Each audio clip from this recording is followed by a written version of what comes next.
Hello everybody, this is Gregory with 5 Minute Catholic Apologetics and Living, where 5 minutes of your time may get you to the divine. Today we're going to talk about how the secular world has convinced young people not to have kids, and how they do this in a subtle and not so subtle way. Now before we begin, let's start with a prayer. Nomine Patris et Filii et Spiritui Sancti. Amen. Gloria Patri et Filio et Spiritui Sancto, secutor in principio et nunc et semper, et seculi seculorum. Amen. We do have a playlist here on Catholic dating, Catholic matrimony, and definitely videos that are tangential to children. The number one way to catechize your kids and so forth. I think you see my generation, the Gen Xers, and certainly the baby boomers, in part maybe in an overt or covert way, how people shouldn't have kids. Now, when I was a child, or before I was born, you had all this neo-Malthusian talk, like Population Time Bomb, that book by Paul Ehrlich that came out in the early 70s. You had all these neo-Malthusians saying, oh, we're going to outstrip the food supply by 1994. And this was all done as propaganda to push abortion, push population control. But you still see the effects of that, and that my generation and the older generations still believe that the world is overpopulated when it's not overpopulated at all. But in that mindset, I'm going to go through a demographic winter by the end of this century. But that mindset is still pervasive. And you see this with, let's say, well-intentioned Christians or just even atheists who want to have big families. And when they're told, oh, it's going to cost you $250,000 to have children, if you look at all 18 years, or, oh, they tell the women, it's going to destroy your body. Oh, it's going to take your youth and your looks away. Oh, when they see you with like a toddler, like, oh man, I don't miss those years. These are very subtle ways that kind of get into the minds of some youth who, let's say, want to have a lot of kids, and then they hear that, and then they're like, and then they'll hear economic doom and gloom, right? Interest rates going up, the price for this going up, the price for that going up. And then you're like, oh, maybe we shouldn't have kids. Maybe we shouldn't have kids. And then you exacerbate that with just the hedonism culture that we've had in the last 50 years, where we separate procreation from sex. So sex is essentially mutual masturbation in one another. And Pope Paul VI, you might not think he's a saint.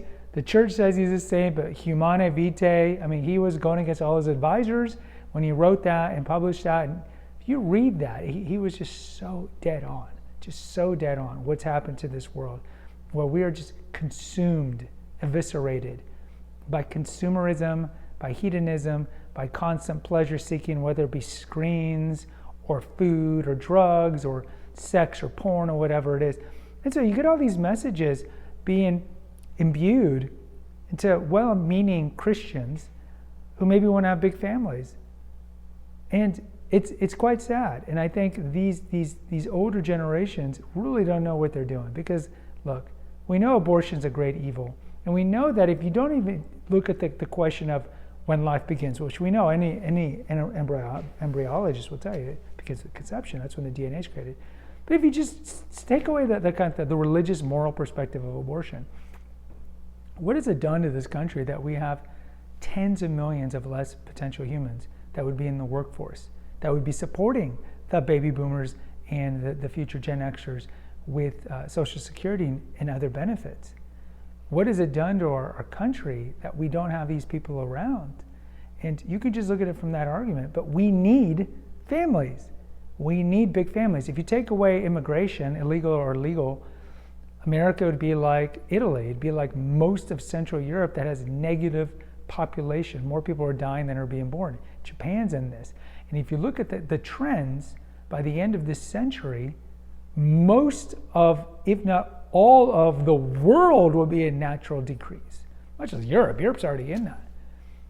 We need big families, like the way it was for centuries. We need big families. So what we should do is maybe do what they're doing in Russia, where they give incentives and money, whatnot, for any mother who has 5 kids or more.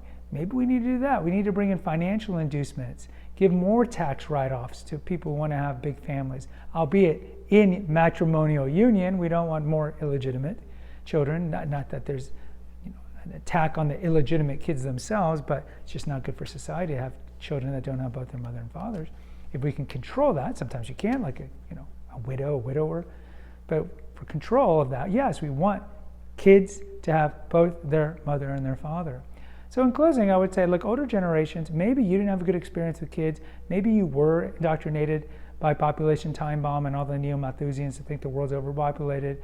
Or maybe you feel guilty or remorse, or maybe deep down in all the levels of cognitive dissonance of what you did. But let's not dissuade the Gen Zers, the Gen Alphas eventually, and the younger millennials to having kids, because we need big families. And honestly, like, I have 4 kids, including a step. Big families are a blessing.